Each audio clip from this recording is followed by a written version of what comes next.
The last concert of the season was going to be a single performance of a work from 2020. Originally, we were not going to make any comparisons with previous centuries because the work which we were going to premiere was Christmas Oratorio by James Macmillan. Unfortunately, due to COVID, we couldn't even think of performing such large work, especially with the chorus.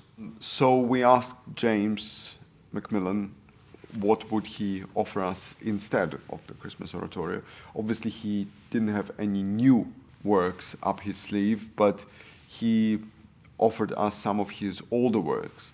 And then we decided to go back to the original shape of all 20 installments of the 2020 vision and again make it a comparative experience.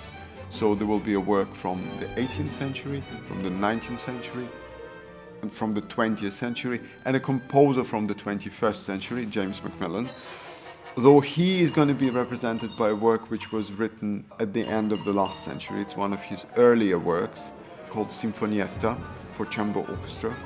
I chose it because despite it being palpably a work of a very young composer who perhaps still hasn't found his ripe idiom, you hear influences of many other composers in this work.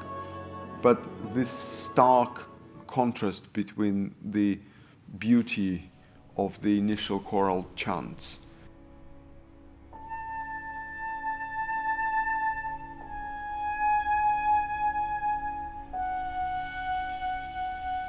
and that grimace-like parody of a military march in the middle section rings bells with our reality.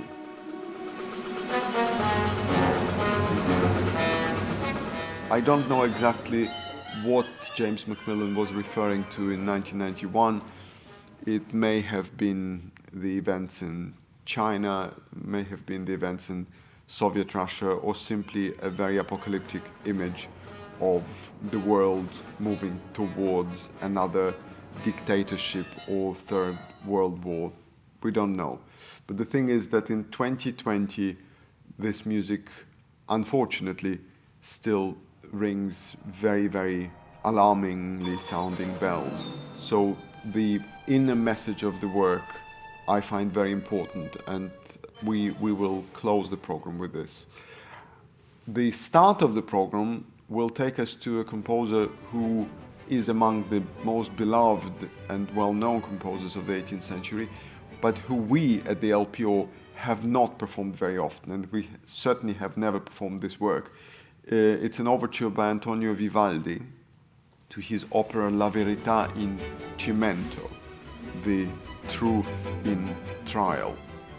Another political opera, and the overture is a real tour de force for the strings, and it also includes one of the most beautiful tunes ever written by Vivaldi in the slow middle section.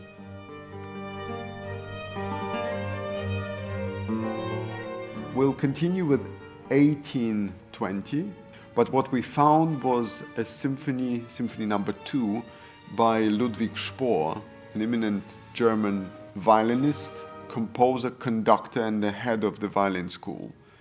In fact, the school of Spohr became the most important German violin school of the early 19th century and changed the perception of the violin technique. Also, Spohr was the inventor of the conducting baton. And it was actually in that year, 1820, that he traveled to London to give some concerts as a violinist and conductor. And he created a bit of a sensation in the London press by presenting this strange silent tool with which he operated the orchestra, because obviously hitherto the orchestras were conducted by the huge stuffs which were stomped into the ground. So this will be a symphony by Spohr in D minor, which is a very curious work. It's got influences from Beethoven and Schubert. Then we're coming to the 20th century, And here, again, because it's a Christmas party, we went for two rather than one work.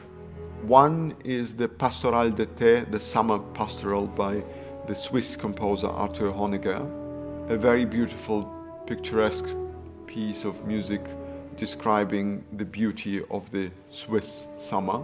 A work which LPO and I have performed in the past. We've even recorded it on CD, so very conveniently, as it was composed in 1920, we could revive it. And one work which I have never conducted, it's a work for soprano and orchestra by the British composer Arthur Bliss, and it's called Rout. Rout in the old sense of the English word rout as revelry, as party, as carnival. So it's a work which is written in a non-existing language invented by Bliss. It is consisting of various mainly Italian sounding but also Eastern European sounding syllables which have no meaning, so it's gibberish,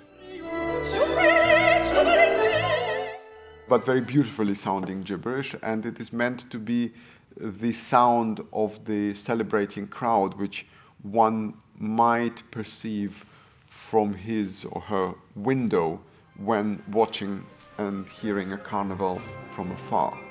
It's a very entertaining piece of music.